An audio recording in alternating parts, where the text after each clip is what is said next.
Oswald is still an unlucky rabbit. Rough draft, take one. As I'm sure a lot of you are wondering, what is this video? Well, it's a follow up to a high school documentary I made. Back then, I was a big animation dork. Well, still really am, actually. And I decided, well, for a project, why not do a documentary on an old character that's been kind of forgotten? That character being Oswald the Lucky Rabbit. See, at the time, he was starting to get a bit of a resurgence. Disney had acquired the rights back to Oswald about 2 years before I even pitched it. And I figured, well, hey, might as well talk about this. I'd love to make a little gateway animation history video for high schoolers to watch.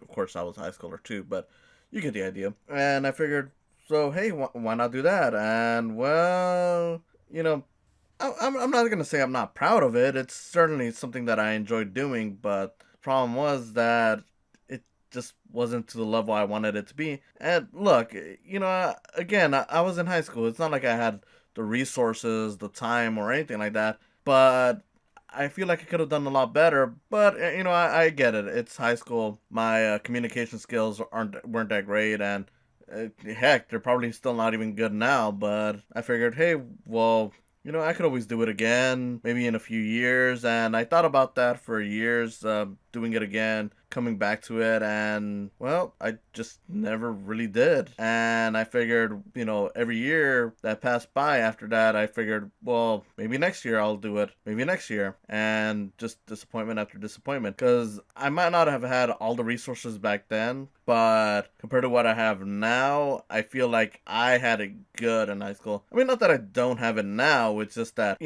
compared to what a high school class can offer, which is, Mac computers and all that stuff, it was all amazing. Now I just have my own PC laptop, and well, it's not as amazing. But that's really not my issue there. There's a lot of problems, and I'm not gonna pin it down on my lack of resources. The other reason why I just never really came back to this is because I realized, what can I say? I could talk about the history of Oswald, sure, but what once seemed like a happy, future is not a happy future. And I know I'm kind of stuttering a lot of here, but that's because thinking about it, Oswald is kind of a disappointment, at least the way Disney's treated him since they got him back. I mean, again, when I did this in high school, no big deal, hey, they've only had it for a few years, everything will change. And there was, some bright stuff there. I mean, there was like the Epic Mickey game, and they were making merchandise, but it's now over a decade since they've got the rights back to him, and well,